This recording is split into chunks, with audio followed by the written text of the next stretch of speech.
బులిబా గారు,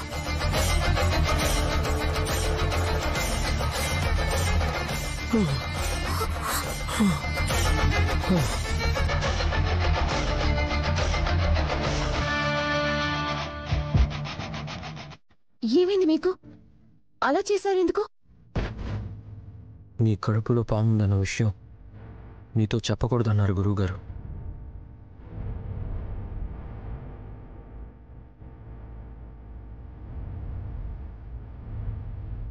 పొరపాటును మర్చిపోయి అనేశాను. అవస్థపడ్డాను. నువ్వు వినలేదు కాబట్టి సరిపోయింది. మాట్లాడేంటండి? సుమన, కృష్ణరాయిలో నుంచి వచ్చిన ఈ బంగారు పాము అసాధారణమైన శక్తి గలదని అనిపిస్తుంది. అందుకే కదండి నేను పూజ చేస్తున్నాను. సడన్గా మీకు ఊపిరాడక ఉక్కిరి బిక్కిరైపోయి మళ్ళీ ఈ కనకనాగుని పట్టుకుంటేనే మామూలైపోయారు. చూసారా? చూసా.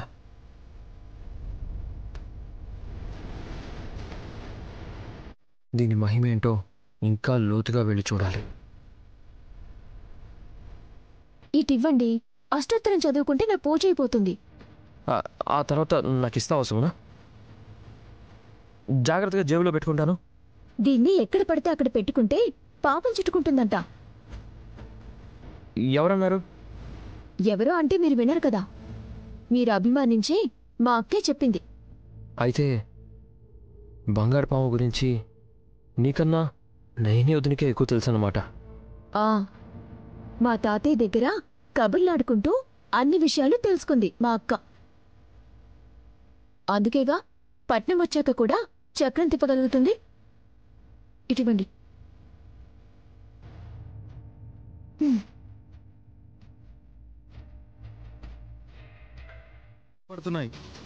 ఒక్కసారంటే సరిపోతుందా? అయితే ఓకే అండి. హాసనక్క అన్నట్టు మిమ్మల్ని అసహించుకునే వాళ్ళందరూ పొరపాటున అలాంటి పాపర్స్ వచ్చాయి తప్ప మేమేం చేయలేదు. చెయ్యకపోయినా మిమ్మల్ని తిట్టేవారా లేదా? అలా చేయకూడదు అనే చెల్లి రంగు కాగితాలతో పాటు శివని పిలిచి తులసి పత్రాలు తల మీద పడేలాగా చేసింది. తులసి కోటను పెట్టించింది కూడా అందుకే అత్తయ్య. ఎలాంటి విషవాయువులున్నా హరించే శక్తి తులసికుంది. పాపం తెలీక మీరలాంటి పాపర్స్ తీసుకొచ్చినా మీకు ఏ పాపం అంటకుండా చెల్లి అలా చేసింది. రుణపడి ఉండండి, సరేనా?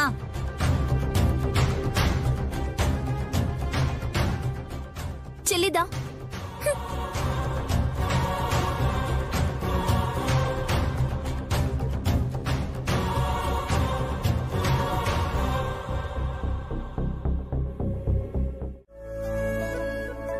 నీ అదృష్టమే బాగుంది సుమ్మి.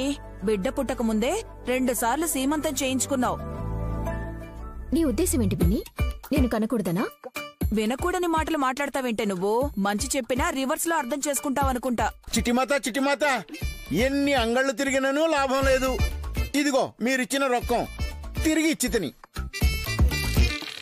ఏం తీసుకురావడానికి వెళ్ళా ఎద్దులయ్యా? తెల్లగా గుండ్రంగా ఉండును అది.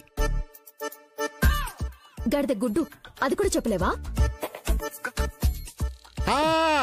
గుర్తొచ్చినది చిట్టిమాత. అన్ని చోట్లకు వెళ్ళి నువ్వు మింగుటకు 6 జతల గాడిద గుడ్లు కావాలను అని అడిగితని.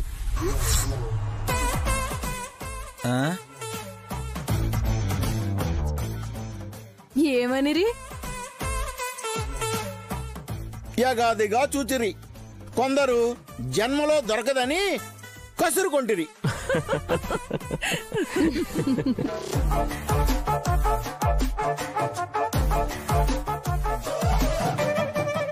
పాపం ఎద్దులయ్యా. సుమన మొహం ఎలా వాడిపోయిందో చూడు.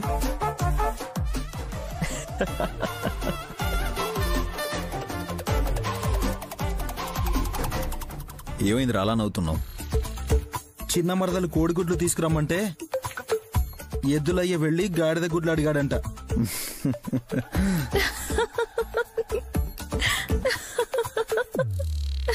అంతగా నవ్వుస్తుందా అక్క?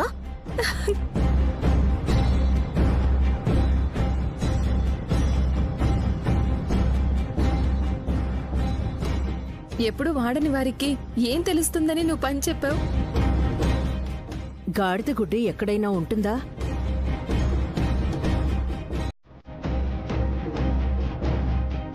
కొంతమంది మనుషులే గాడిదల్లా ప్రవర్తిస్తుంటే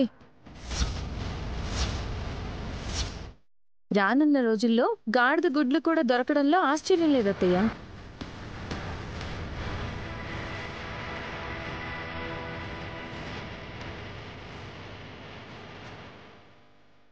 ఏ సుమ్మి, పొద్దున్నే గుడ్లు తినకుండా నైని చేసిన టిఫిన్ వేడి వేడిగా తిందుగానిరా. అక్కర్లేదు పిన్ని.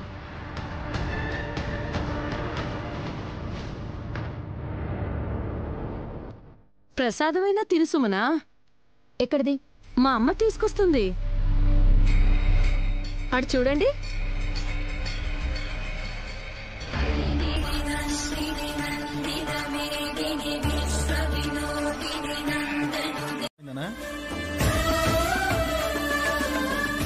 చూడ్డానికి మీకు కళ్ళున్నాయి కానీ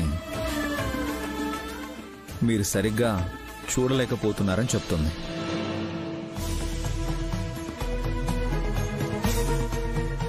లెస్స పలికిద్రి బాబు. మాకెందుకు కనపడదు? మీరందరూ కనపడుతున్నారుగా. నన్ను చూడలేకపోతున్నారని అంటున్నాను. హా, నువ్వు కూడా టిప్ టాప్ గా రెడీ అయ్యి ప్రసాదం పట్టుకుని వచ్చావు కదా. సింగారించుకొని ఆ గుడి ఈ గుడి తిరుగుతూ ఎవరు ప్రసాదం పెడతారా అని చేతులు చాస్తూ ఉంటావనుకుంటా. అలా అంటావేంటమ్మా? పాపం. పాపం చుట్టుకుంటుందమ్మా. ఎవరికి? నాకా? నాకా? ఈ పిల్ల అందగత్తనుకుని మీరు కళ్ళు పెద్దవి చేసి చూస్తున్నారేమో. మేమైతే బిచ్చగత్తే అనుకుంటాం.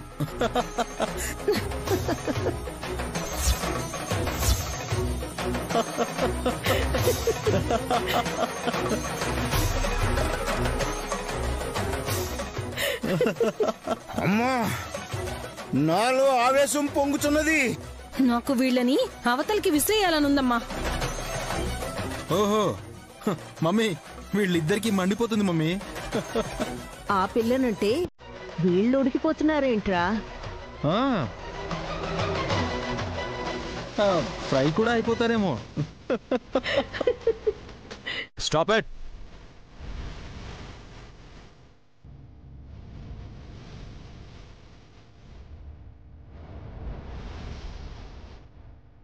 అన్నయ్య, విశాలాక్షి చిన్న పిల్ల, కొంచెం కూడా సభ్యత లేకుండా అలా మాట్లాడతారా? మరి అత్తయ్యకి పెద్దబావు గారికి కళ్ళు కనిపించట్లేదని విశాలాక్షి ఎగతాళి చేస్తే అది కరెక్టేనా విశాల్ బాబు గారు?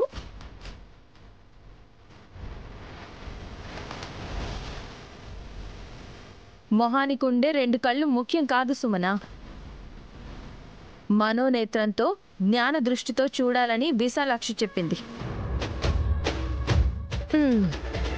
అంత జ్ఞానమే ఉంటే ఈ వెట్టకారాలు మిరియాలు ఎందుకుంటాయి నైని?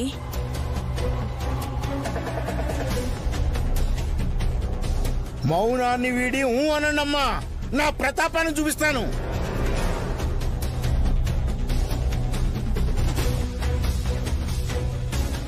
కోడిగుడ్లు తెమ్మంటే గాడిద గుడ్డు అడిగొచ్చిన మూర్ఖుడివి నువ్వు. నువ్వేం చూపిస్తావు ప్రతాపం? నోరు మూసుకొని ఉంటావా? ఆ పిల్లే పక్కకు వెళ్లకుండా ముష్టి వాళ్ళు విసిగించినట్టు విసిగిస్తే మమ్మీ కోపం రాదా?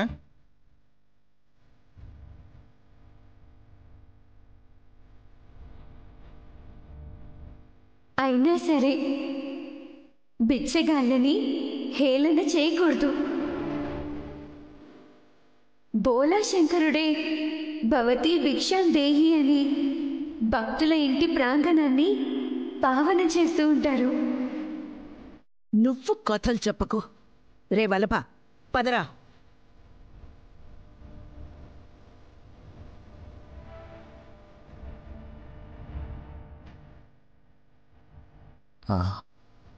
అమ్మ విశాలాక్షి, బాధపడకు. నాకు కోపం బాధ వస్తే ముక్కోటి దేవతలు ఊరుకోరు నాన్న. అంత భక్తుంటే 14 లోకాలైనా కదులొస్తాయమ్మా. సరే, ఇదంతా నేను శుభ్రం చేస్తా గానీ మీరు వెళ్ళి టిఫిన్ చేయండి. బ్రో పదండి.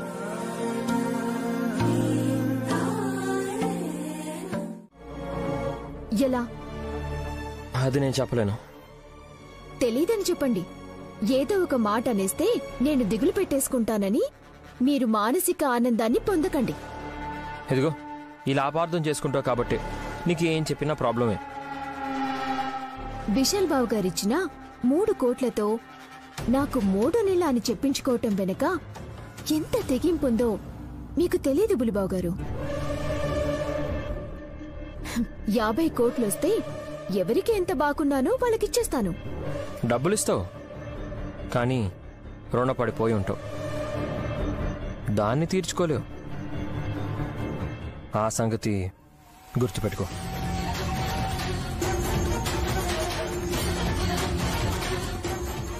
ఈయన పేరిట ఆస్తి లేదు కానీ పూటకో డ్రెస్ వేసుకుని నాకు క్లాస్ పీకటానికి రెడీగా ఉంటారు. రేపు కోట్ల ఆస్తి వచ్చాక అప్పుడు నా కష్టానికి ప్రతిఫలమేంటో ముక్కు పిండి తెలిసేలా చేస్తాను.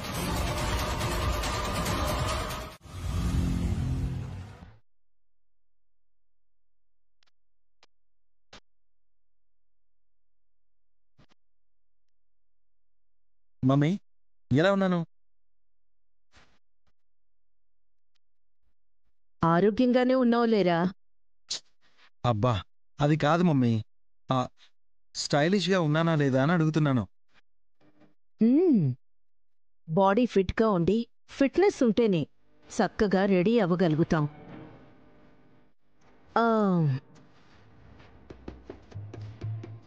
నేనెలా ఉన్నాను?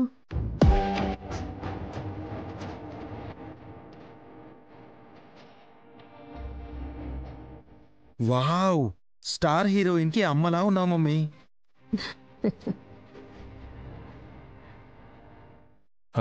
మీరేనా? అదేంట్రా అలా అడిగావు? అది గుళ్ళో ప్రసాదం తెచ్చి ఇంట్లో వాళ్ళని మచ్చిక చేసుకోవాలని చూస్తోందంటే మనసులో పెద్ద ప్లానే ఉండుంటుంది. అమ్మా అలా అనొద్దు. చిన్నపిల్లలు దేవుడితో సమానమని ఎన్నోసార్లు చెప్పినా పెడచెవని పెడుతున్నారు. అంటే ఓ, ఇప్పుడు ఆ విశాలాక్షి కూడా దేవత అనుకుని మేమింట్లో నుంచి బయటికి వెళ్లేటప్పుడు దర్శనం చేసుకుని వెళ్ళాలి అంటావు? కాళ్ళకు కూడా మొక్కమంటాడు. అవును మమ్మీ, వీడు విశాల్ వాళ్ళ పార్టీ కదా. బ్రో, నేను ఎవరి పక్షపాతిని కాదు. మంచి అయితే మంచి అని, చెడు అయితే చెడు అని హెచ్చరిస్తాను. అపార్థం చేసుకుంటే నేను ఫీల్ అయినా సరే మిమ్మల్ని మాత్రం ఏమీ అనను. ఏం పాపం? తల్లి ఎలాంటిదైనా సరే జన్మనిచ్చింది కాబట్టి భరించాలన్నది నా సిద్ధాంతం. రేయ్, సొంతంగా బిజినెస్ పెట్టే తెలివితేటల్ని పక్కన పెట్టి నాయని విషయాల్లో వెంటపడ్డావు. వాళ్ళని నమ్ముకుంటే నువ్వు బాగుపడతావన్న గ్యారంటీ లేదు. బ్రో, నేను ఎలా ఉన్నా పర్వాలేదు. నాకంటూ గౌరవం గుర్తింపు ఉంది. మీరే అక్కర్లేని బడాయికి పోయి బోరలా పడతారు.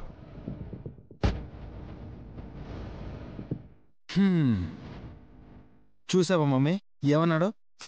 రేయ్, లైట్ తీసుకోరా.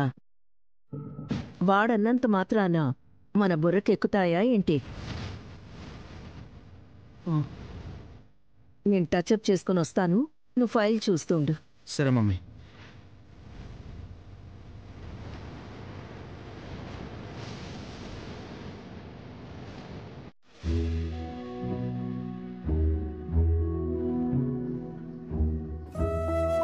ఇక్కడేం చేస్తున్నారు? మాత, అమ్మ ధ్యానంలో ఉంది చిట్టి మాత. శుభ్రంగా టిఫిన్ చేసి కూర్చొని నిద్రపోతుంటే మీరు ధ్యానం అంటున్నారా? సుమనా, నువ్వు తక్కువ మాట్లాడితే మంచిదేమో. అమ్మా, భంగం కలిగినదా? లేదు ఎద్దులయ్యా, ఇందాక నన్ను లోకుగా చూసిన వారిని చూడాలనిపించి కళ్ళు తెరిచాను. నిన్ను తక్కువ భావంతో చూసింది ఎవరమ్మా చెప్పు? ఇంకెవరు బ్రో? సుమనే.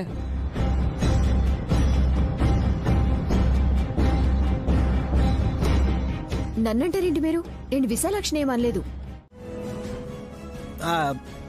మమ్మీ, చి, నేను అసలేం బాలేను మమ్మీ. మీ అమ్మ ఏమన్నా బావుందా? బంగ్లాదేశ్ నుంచి పారిపోయి వచ్చిన బిచ్చగత్తెలా ఉంది. ఆపు. మీరెంత మొహం చిట్లించినా మీ మొహాలు అలాగే ఏడ్చాయి. మళ్ళీ వెళ్ళి రెడీ అయినా ఇలాగే కనిపిస్తారు విక్రాంత్ బాబు. కొంపతీసి ఇలాగే ఉండిపోతారా అత్తయ్య? చచ్చినా ఉండం. అలా అయితే అమ్మను పరిష్కారం అడగండి పెద్ద మాత. ఏంటో చెప్పమను. దోసిళ్ళు పట్టి భవతి భిక్షాందేహి అని 3 సార్లు అంటే చాలు. ఏంటి ముష్టి వాళ్ళ చేతులు చాచి అమ్మా ఇంత కూరుంటే పెట్టానమ్మా అని అడగాల?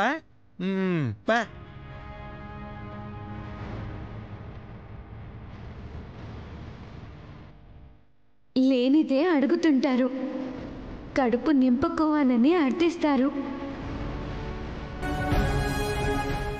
ఆకలి పెట్టే పరీక్షలో నెగ్గాలని తాపత్రయపడుతుంటారు. వాళ్ళని తక్కువ చేసి చూడడం ఎందుకు?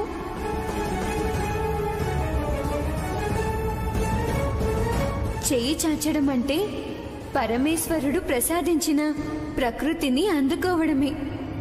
అది భిక్షమవ్వదు. నువ్వు చెప్పావని నీ ముందు నేను చేతులు చాచి అడిగితే మా పరువేం కావాలి?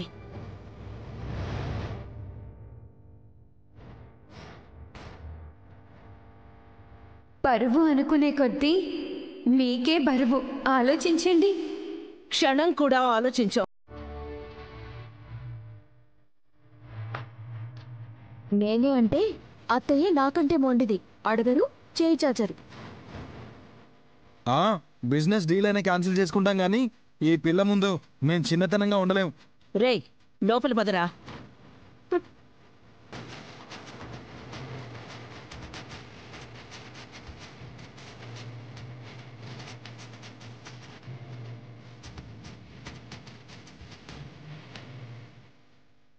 మళ్ళీ వాళ్ళే వస్తారు.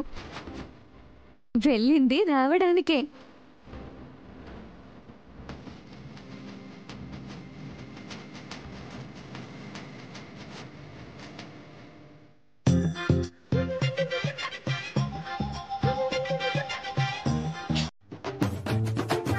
ఆ అనుమానం నా మెదడుని తొలుస్తోందిరా.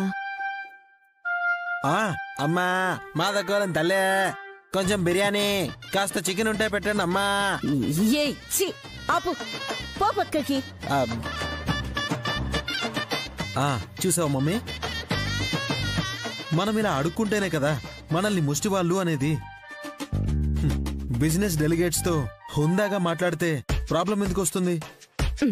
నీకు ముదిరే వయసు వచ్చినా అనుభవం రాలేదురా. ఒకరో ఇద్దరో హేళన చేస్తే వాళ్ళంతేలే అని తేలిగ్గా తీసుకోవచ్చు. అందరూ ఒకే మాటంటే మనం తొందరపడి పరువు తీసుకున్న వాళ్ళం అవుతాం. ఇప్పుడు ఏమంటావు మమ్మీ? మరి కాంప్రమైజ్ అయితే బెటర్ అంటావా? నువ్వు చేయి చెప్తావా? నెవర్. ఇంత పంతం పెట్టుకుని మళ్ళీ ఒక మెట్టు దిగుదామని ఎలా అంటావు చెప్పు? రాజీకొచ్చినట్టొచ్చి రాజకీయం చెయ్యగలిగే నేర్పరితనం నాకుంది. అయినా మనం నైని ముందు చేయి చాచం. ఆ విశాలాక్షి ముందైనా నువ్వు తక్కువైతే నేను తట్టుకోలేను మమ్మీ. రే, ఇలాగే అందరి దృష్టిలో లేని వాళ్ళుగా ఉందామంటావా? ఏంటో మమ్మీ, ఎటూ తేల్చుకోలేకపోతున్నాను.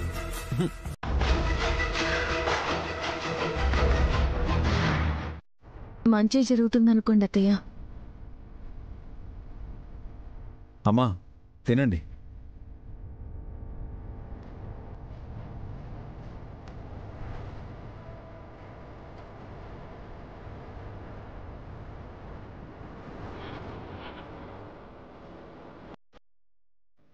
అంబా శివశంబా.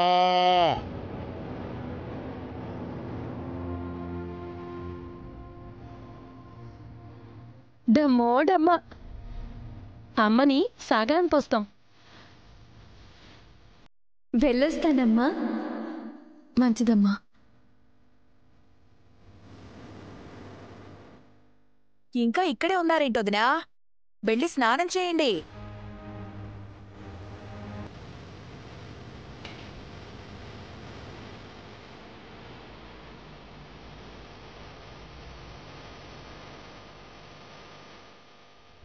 సుమన, ఇప్పటికైనా అర్థం చేసుకో. నోరు మంచిదైతే ఊరు మంచిదవుతుంది అని. మంచి వాళ్ళుంటే ఎక్కడైనా మంచి జరుగుతుంది. మాయ చేసే వాళ్ళని పట్టుకొస్తే ఇలాగే ఉంటుంది.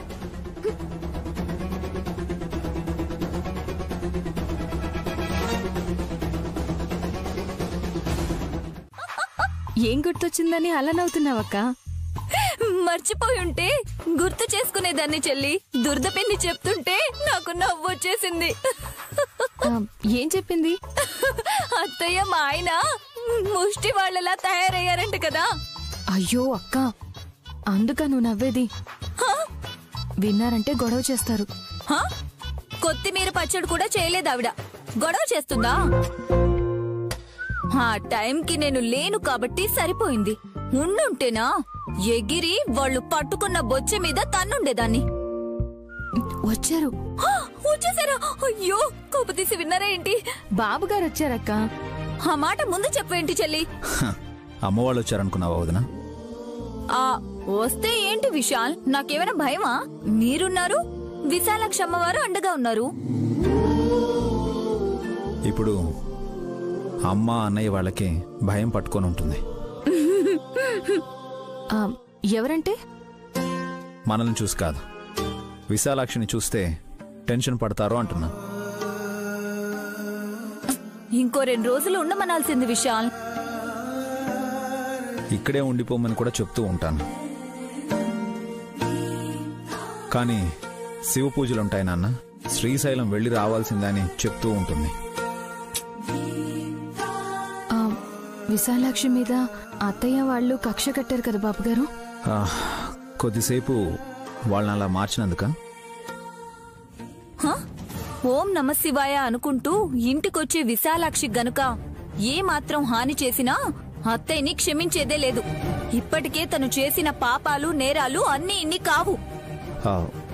వదినా, అది ఆస్తులు కొల్లగొట్టడానికి పక్కా ప్లాన్ వేసి విశాల్ కన్న తల్లిని అక్క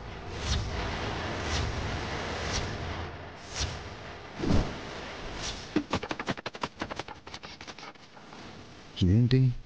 హాసిని వదిన నిజం చెప్తుందని నేను టెన్షన్ పడి అడ్డుకుందాం అనుకుంటే నైని నోటి మీద చేయి పెట్టి అడ్డుకుంది. అక్క,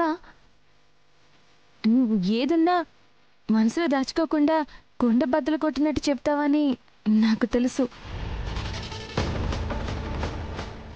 బాబుగారు నిద్రపోయే టైం అయింది కదా, నువ్వు మొహమాటం లేకుండా పటపటమని అనేస్తావు. అది విని ఆయన నిద్రపోకుండా రాత్రంతా ఆలోచిస్తూ కూర్చుంటారు. మీరే చెప్పాలి స్వామి, మేము ఎలా ఉన్నాము? రే, ఏంట్రా పిచ్చి ప్రశ్న?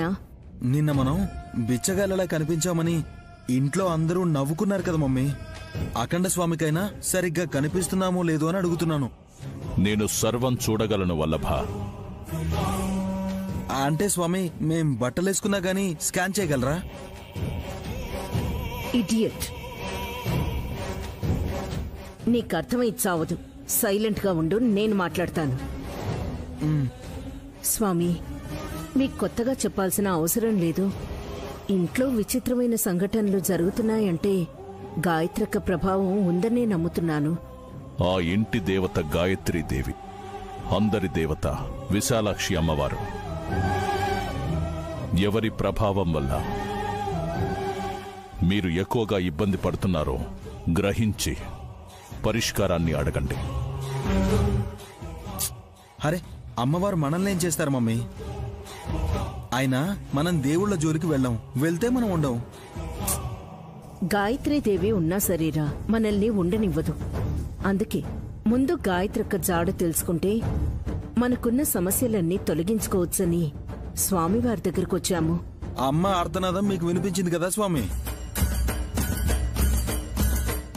అయితే మీకు విశాలాక్షి అమ్మవారి గురించి తెలుసుకోవాలని లేదు.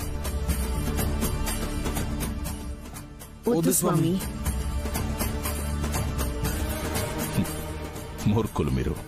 తెలుసుకోవాలని ఉందని అడిగితే మీ ఇంటికొచ్చి మిమ్మల్ని యాతనకు గురి చేసే విశాలాక్షే అమ్మవారని సత్యం చెప్పేవాణ్ణి. చెప్పండి స్వామి, గాయత్రక్క ఎక్కడుందో? మీ ఇంట్లో మీ ఇంట్లో మీ ఇంట్లో మీ ఇంట్లో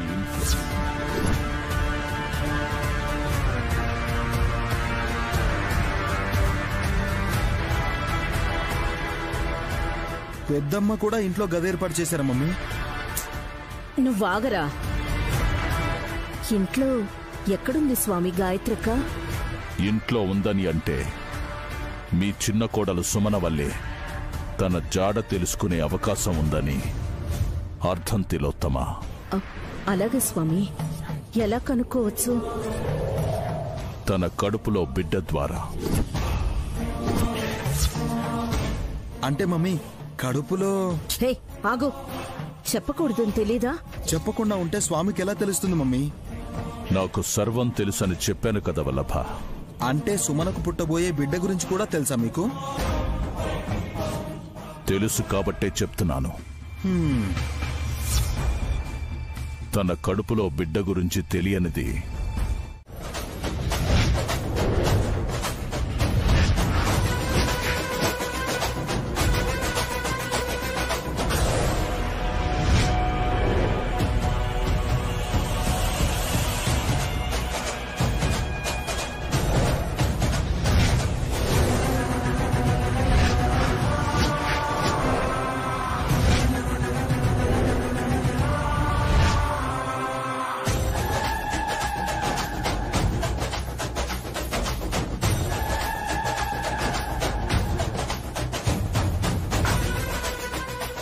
బ్రో, వదినా.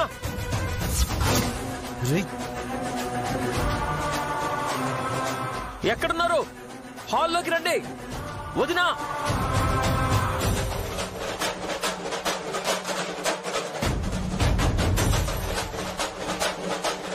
నువ్వు అరిచి రప్పించినా ఇక ఆ గీత దాటి లోపలికి వెళ్ళలేను.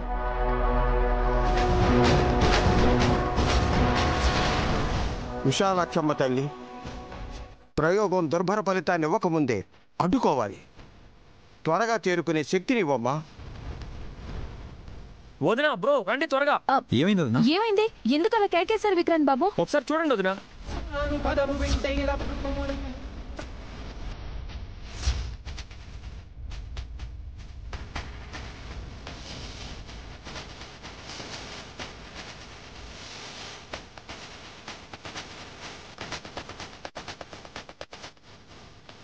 ఏంటిది? ఏం చేస్తున్నారు? మ్యాజిక్ అంటే విశాల్, చూడండి ఈ గీతలో మెరుపు ఎలా వస్తుందో.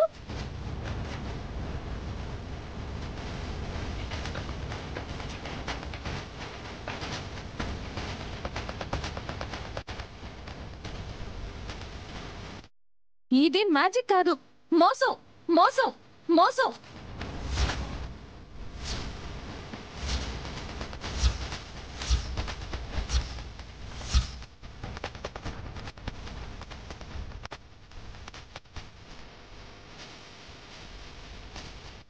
మోసవా?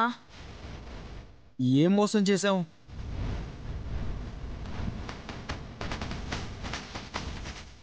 నిండు చంద్రాకార వృత్తంలోకి మా చెల్లెల్ని నిలబెట్టి ఎదురుగా అడ్డం పెట్టారు అంటే మీరేదో తెలుసుకోవాలనే ఇలా చేస్తున్నారు.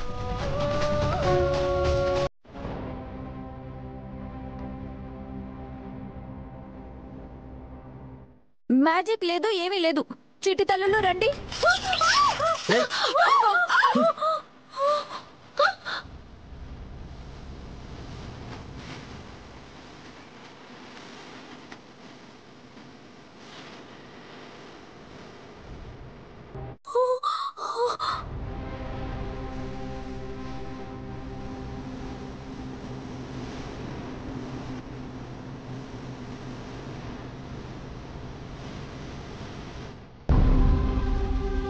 సుమన తన కడుపులో బిడ్డని చూసేదాకా ఎవ్వరూ గీత దాటి లోపలికి వెళ్ళలేరు.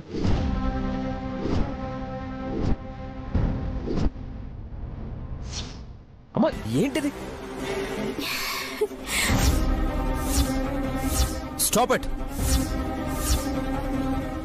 మీ ఎక్స్పెరిమెంట్స్ తోటి పిల్లల్ని ఎందుకు ఇబ్బంది పెడతారు? అరే వాళ్ళు బానే ఉన్నారు నాన్న. చూడు ఎంత చక్కగా ఆడుకుంటున్నారు. హే సుమన, నువ్వు ఆ సర్కిల్లో నుంచి ముందు బయటికి రా. నిన్నే విక్రాంత్,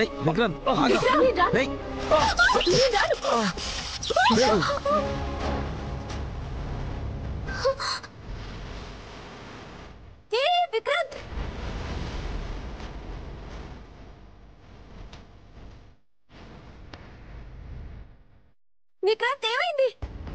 పవర్ పాస్ అవుతుంది తన బాడీలో.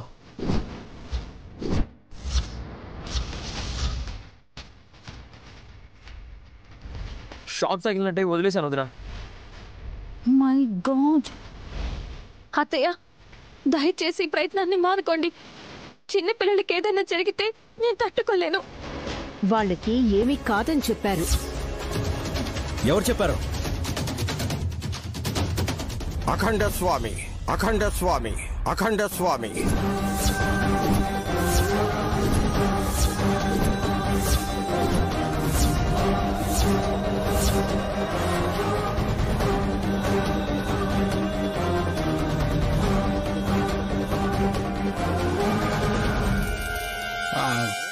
ఆయన చెప్పినట్టు మీకెలా తెలుసు గురుగారు?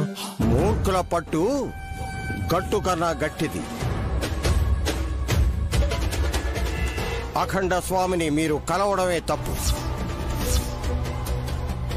కలిసి ఇలాంటి ప్రయోగం చేయడం ఇంకా పెద్ద తప్పు.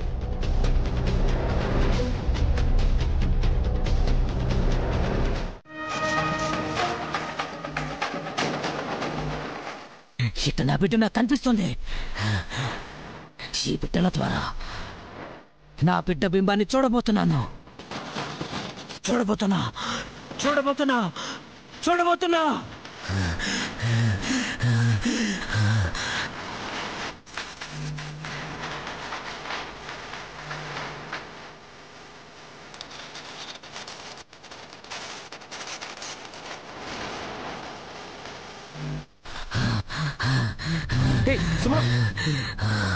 సుమన బయటకు వచ్చాయి. నైని, ఇక ఏం జరిగినా అన్నిటికీ సిద్ధంగా ఉండాలి. రణమో మరణం, పోరాటం తప్పదు.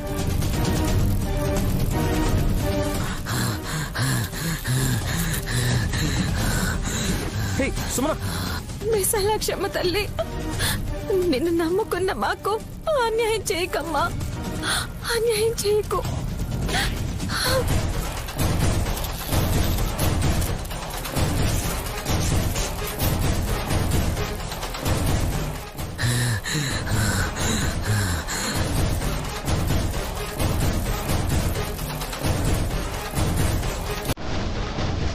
నా బిడ్డ కనిపిస్తుంది. నా బిడ్డ కనిపించబోతుంది. వస్తున్నాను నైని.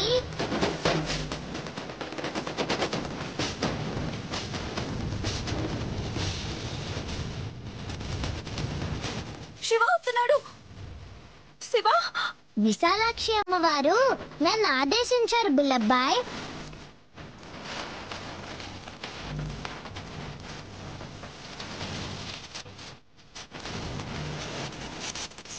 నా బిడ్డ కనిపిస్తుంది, నా బిడ్డ కనిపించబోతుంది, నా బిడ్డ కనిపించబోతుంది.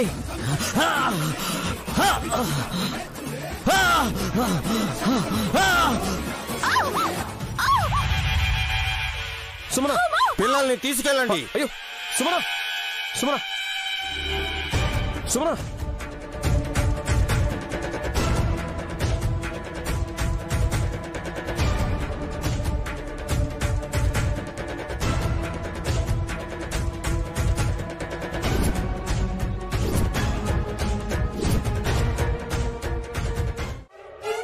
ఆ తర్వాత చూడొచ్చా?